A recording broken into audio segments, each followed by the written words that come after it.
Praise the Lord, dear brothers and sisters. I thank God. God has given us one more opportunity to come in front of you with this video. So please pray for us. I believe that you are watching our videos and you are praying for us. Continue praying for us. Let the kingdom of God be expanded and established. Let us come together to work for His kingdom. So continue praying for us. Thank you so much. Please watch this video continuously until the end of the video. Thank you so much. Encourage us. ఎంతో ప్రేమించారు. ఎంతగా ప్రేమించారంటే మన తల్లిదండ్రులు కూడా మనల్ని అంతగా ప్రేమించలేనంతగా ఆయన మనల్ని ప్రేమించారు. కాబట్టి మన కోసం 20 సింహాసనాలు సైతము విడిచిపెట్టి ఈ లోకానికి కేవలం మనిషిగా మాత్రము ప్రభు అయిన యేసుక్రీస్తు వాళ్ళు రావడం జరిగింది. అయితే ప్రియ దేవుని సంగమా, అయితే ఈ యాత్ర యెరూషలేము నుండి గొల్గొతాతో ముగుస్తుంది. యెరూషలేములో ప్రారంభమైన ఈ శిలువ యాత్ర గొల్గొతాతో ముగుస్తుంది అన్నమాట. ఎప్పుడైతే యేసు ప్రభువుని గొల్గొతా కొండ వరకు తీసుకొని వచ్చారో ఆ మధ్యలో ఎంతో వేదన, బాధ, అవమానాలు అన్ని భరిస్తూ ఆయనని ఆ గొల్గొతా వరకు తీసుకురావడం జరుగుతుంది. అయితే ఈ గొల్గొతా దగ్గరికి వచ్చే క్రమంలో దేవుడు అనేకమైన అవమానాన్ని అనుభవించవలసి వచ్చింది. ఎంతో మంది గేలి చేశారు, ఎంతో మంది అవమానించారు, ఎంతో మంది నానా రకాలుగా మాట్లాడారు, ఎంతో మంది ఆయనని విడిచి వెళ్ళిపోయారు. అలాంటి పరిస్థితుల్లో కూడా యేసయ్య తన సర్వస్వాన్ని మన కోసము దారిపోశారు. అయితే ఈ యెరూషలేము నుండి గొల్గొతాకు వచ్చే క్రమంలో యేసయ్య ఒకటి తక్కువ 40 కొరడా దెబ్బలు తినడం జరిగింది. అయితే ఒక్క కొరడా దెబ్బకే మాంసము, రక్తము ఏరులై పారుతుంటే 41 తక్కువ 40 కొరడా దెబ్బలు తిన్న యేసయ్య శరీరం ఏమై ఉంటది?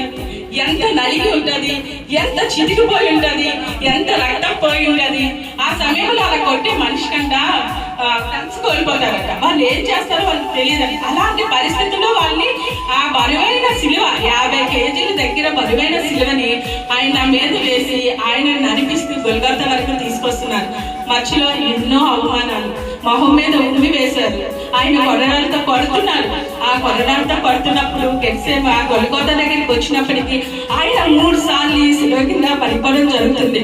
ఆ 3 సార్లు సిలువ కింద పడినప్పుడు ఆయన మీద భారమైన 50 కేజీల సిలువ మీద పడుతున్నప్పుడు ఆయన పడిన నరకము, ఆయన పడిన వేదన వర్ణాతీతం.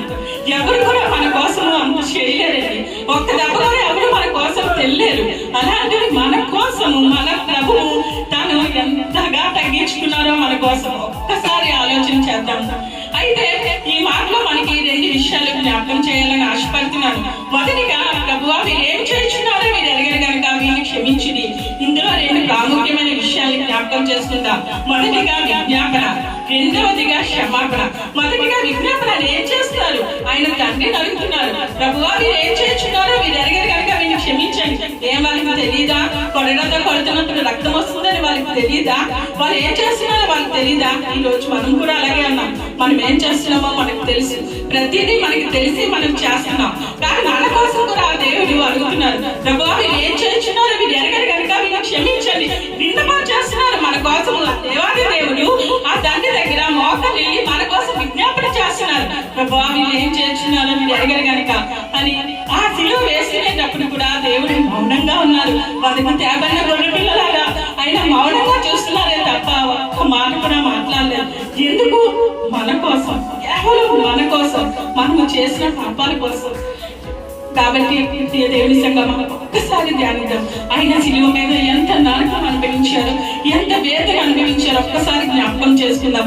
ఆ శిలువ మోసుకొని వస్తునేటప్పుడు ఆ మేకులు పడుతునేటప్పుడు ఆ మేకులు ఎలా ఉంటాయంటే ఆ మేకులు నరానికి తగలకుండా బోన్స్ మధ్యలో నుంచి కొట్టేవారు. ఎందుకంటే నరానికి ఎక్కడ తగిలి బ్లడ్ పోయి వేగంగా చనిపోతారో అని ఆ నరానికి తగలకుండా ఆ మేకులు కొట్టేవారు.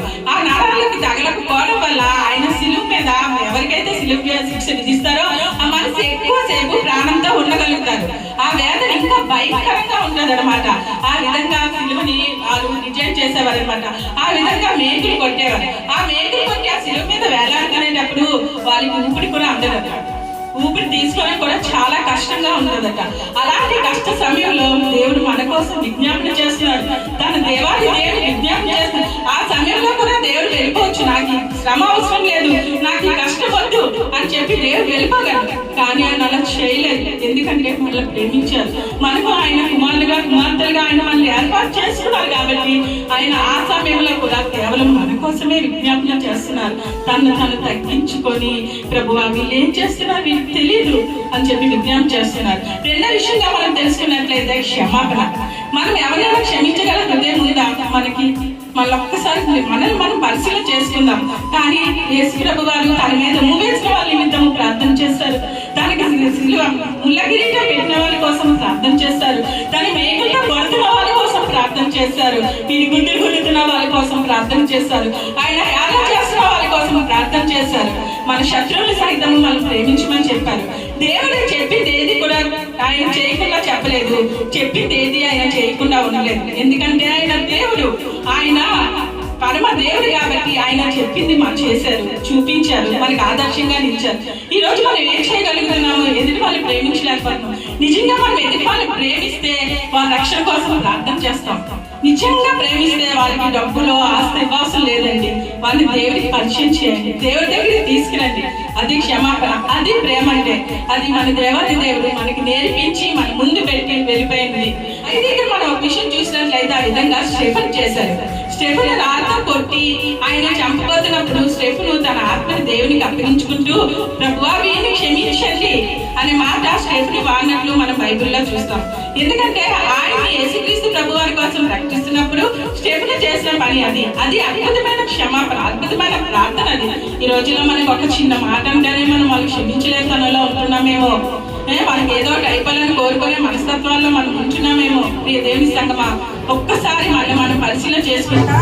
ఇద్దరు దొంగలు అంటే యేసు ప్రభుతో పాటు ఇద్దరు దొంగలు సిలువ వేసిన సంగతి మనకు అందరికీ తెలిసింది. అందులో ఒక దొంగతోనే దేవుడు ఇలా అంటున్నాడు, నేను నీకు నాతో కూడా పరదేశంలో ఉండమని. మరి ఇంకొక దొంగతో ఎందుకు అనలేదు? ఆ ఒక దొంగతోనే ఎందుకు అన్నాడో మనకు తెలుసుకుంది. ఇద్దరు దొంగలు అంటే వాళ్ళిద్దరూ దొంగతనం చేశారు, వ్యభిచారం చేశారు, దొంగపాలు చేశారు కాబట్టి సిలువ వేయబడ్డారు. వారిద్దరి మధ్యలోనే యేసు ప్రభువును కూడా వేసినప్పుడు ఇద్దరు దొంగలు కూడా ఇలా మాట్లాడుతున్నారు. మార్కు సువార్త 15వ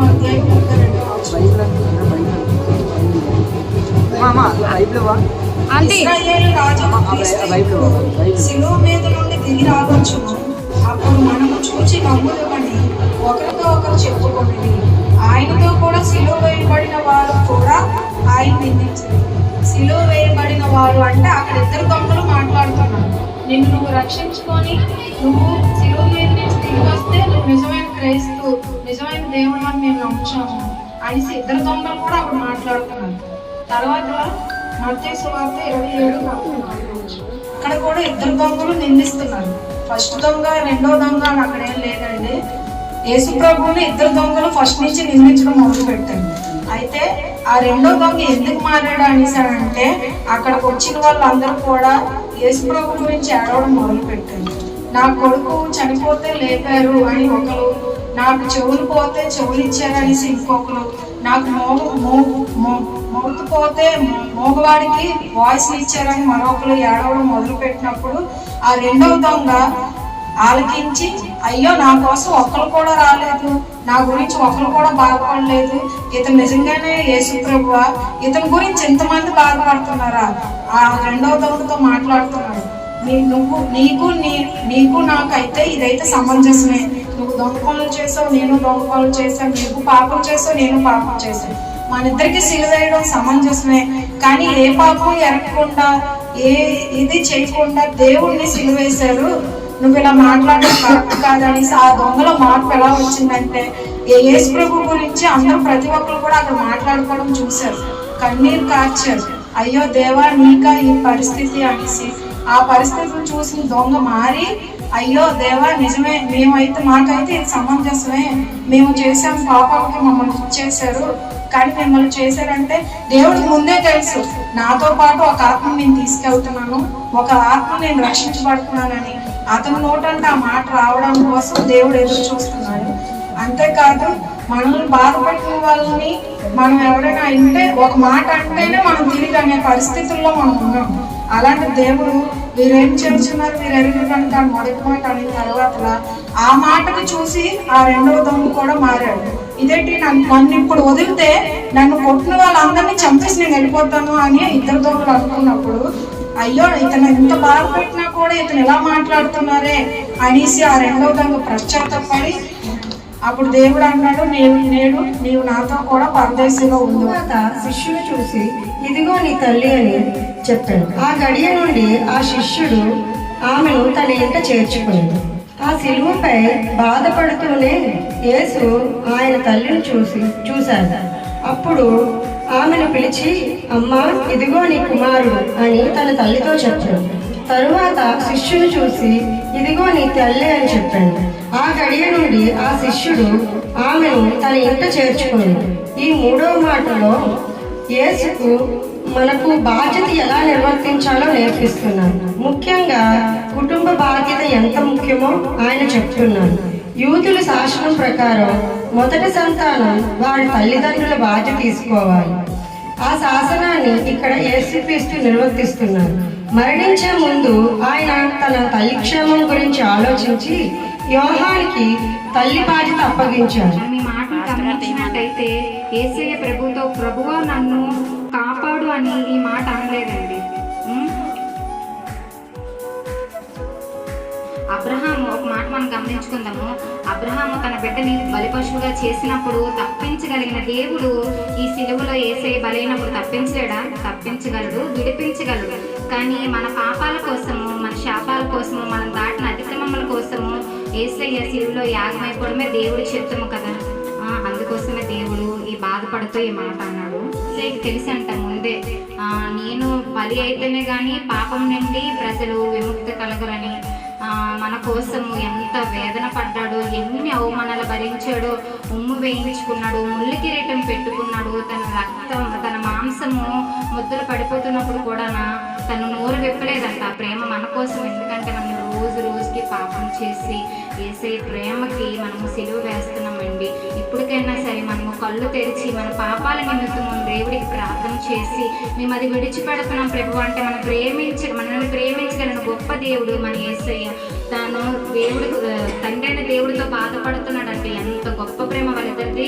మన కోసము తన ప్రియమైన కుమారుణ్ణి ఈ లోకానికి పంపించి ఆ సిలువ యాగంలో బలి చేశాడు మన తండ్రి అయిన యెహోవా. యేసయ్య మన కోసం ఎంత బాధపడుతున్నాడో కదా. 19వ అధ్యాయం 28వ వచనం చదువుకున్నాం. అటు తరువాత సమస్తమును అప్పటికి సమాప్తమైందని యేసు ఎరిగి లేఖనము నెరవేర్చినట్లు నేను తప్పికొనుచున్నాను అనెను. వాళ్ళు మనం రక్షించమని చెప్తున్నాడు అనమాట. దేవుడు మన పట్ల ఈ తప్పును కోరుకుంటున్నాడు అనమాట. దేవుడికి సిలువ వేసిన తర్వాత చిరకును అడిగితే చేదు చిరకును ఇచ్చాడు. అయినా దేవుడు తాగేశాడు.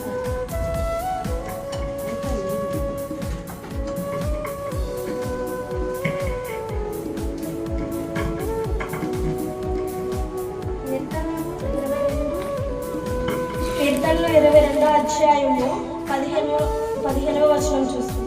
నా బలుపు ఎండిపోయి చిల్ల పెంకులే ఆయన్ని, నా నాలిక దవడను అంటుకొని ఉన్నది. చూసారా దేవుడు ఎంత దాహంతో ఉన్నాడో.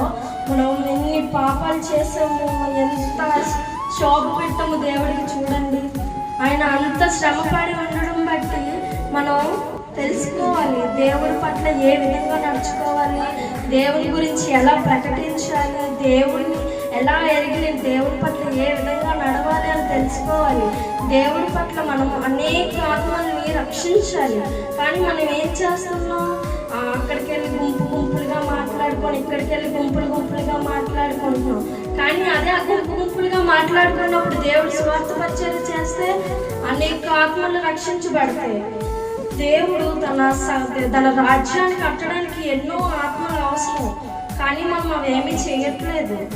ఆయన ఎంత దాహంతో ఉన్నాడో చూడండి. ఇప్పుడు చూసుకుంటే సమాప్తమైనది అంటున్నాడు. సమాప్తమైనది అంటే ఏంటండి? యేసుక్రీస్తు పడిన శ్రమ దినాలు సమాప్తమయ్యేది. ఆయన చేసిన శ్రమలు సమాప్తమయ్యేది. ఇప్పుడు మనం అవుతుంది కదా శ్రమ దినాలు అని. ఇప్పుడు అవుతుంది ఎవరి శ్రమ దినాలు? మనమైతే కాదండి శ్రమ దినాలు. ఇవన్నీ పడుతున్నవన్నీ యేసుక్రీస్తు పడుతుంది. ఆయన దేని నిమిత్తమైతే వచ్చాడో ఈ లోకానికి ఆ కార్యాలన్నీ జరిగి అవన్నీ సమాప్తమయ్యాయండి. దేన్ని కూడా ఇన్కంప్లీట్ చేయకుండా ఉంచలేదు. అన్ని కూడా కంప్లీట్ అయ్యి ఆయన సమాప్తం చేశాడు. ఆయన ప్రభు అయిన మన తండ్రి అయిన ప్రభు మన యేసుక్రీస్తుకు అప్పగించిన పనులన్నింటినీ కూడా సమాప్తం చేశాడు. యోహాను 17:4 చూడండి ఒకసారి. చేయుటకు నీవు నాకు ఇచ్చిన పని నేను సంపూర్ణముగా నెరవేర్చి భూమి మీద మహిమపరిచితిని. నిన్ను మహిమపరిచితిని. ఎవరిచ్చారండి ఈ పనిని? తండ్రి అయిన దేవుడు. ఎవరికి ఇచ్చారు? యేసుక్రీస్తుకి. ఇప్పుడు మన తండ్రి మనకు ఎలాగైతే అప్పచెప్తాడో పనిని మనం ఎలా చేయాలండి? పూర్తిగా సంపూర్తిగా చేయాలి మనం. ఇప్పుడు చూడండి, డాడీ ఉన్నాడు. పాస్టర్ ఏమైతే చెప్తాడో అది సంపూర్తిగా చేస్తాడు. అంటే కంప్లీట్ గా చేసి నాన్న నేను చేస్తాను అంటాడు. అంటే నాన్న చేసి అంటే నాన్న చెప్పిన పనికి కట్టుబడి ఆ పనిని సంపూర్తిగా చేస్తాడు.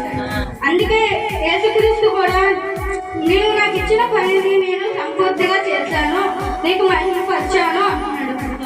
కానీ మనలో ఎంతమంది అయితే మనం దేవుణ్ణి అంగీకరిస్తున్నాం, ఎంతమంది అయితే దేవుణ్ణి హృదయపూర్వకంగా ఆహ్వానిస్తున్నామో అది మనకు మాత్రమే తెలియాలి.